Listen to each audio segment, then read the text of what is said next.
Good morning from New York City. What's on my mind this morning is this little sticky I used to have on my mirror. I think I've even posted it on social media before. And it says this: what you don't change, you choose. Let me say that again. What you don't change, you choose. The reason I'm sharing that is because I was thinking about something that happened a couple weeks ago. I was invited to a lovely Spanish cooking class, and it was with a new friend, and I got to meet her son and his girlfriend for the first time.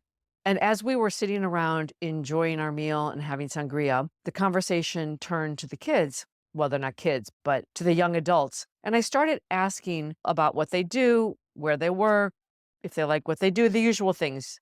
If you've stumbled upon this and don't know much about me, I was a headhunter for many years. So I'm always intrigued by what people do. And I can't contain myself and I ask a lot of questions. So I'm peppering them with questions. And before we got into the details of what they do professionally, the son was telling me about his vision for a venue where people can come together and there's food and drink, but also open mic nights and music. Then we got on to the details of his job and what he does and how he got the job and who he works for and the interview process, etc. And then he goes into all the things that aren't right about his job and about how his colleagues are flat. He's imitating their faces on the Zoom screen. He's telling me about how the ideas he has are not well received, and overall, how he's dimming his light. I think in his mind, he was sharing with me a lot of his strengths, his enthusiasm and positivity, his good energy, etc. And without even thinking about it, I looked at him and point blank, I said, I don't remember the exact words I used, but I said, you need to stop thinking about all the things you don't like about your job. You're clearly done with that job. So shift your focus to thinking about what you want next, what might be next for you. And to be honest with you, I kind of surprised myself. This is someone I don't know very well. We had literally met for the first time 2 hours before. So I had no context whatsoever. I don't know his personal situation, his mental health, whatever. It just came out of me. And he looked at me and he said, you're right. You're absolutely right.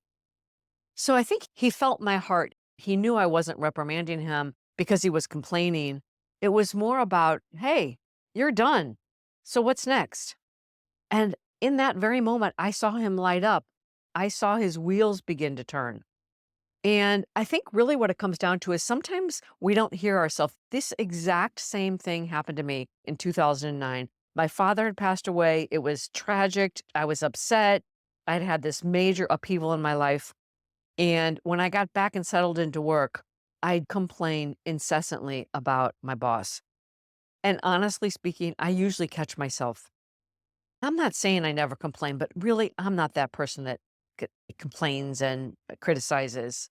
I'd like to think I usually at some point catch myself and stop. And I will never forget when my colleague did the exact same thing for me.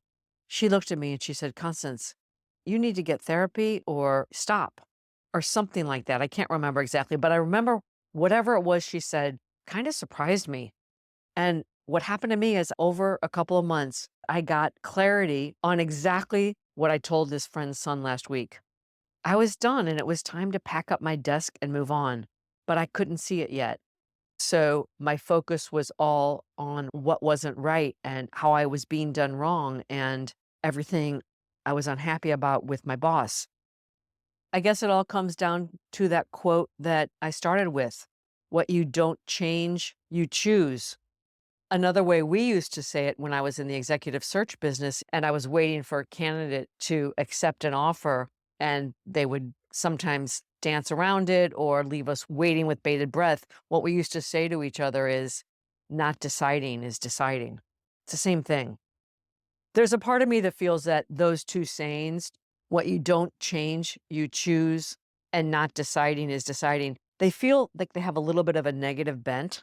And I much prefer the positive thinking around you always have a choice. And what I say to myself is choose, choose again. You can change your mind, but don't forget the beautiful and important power of choice.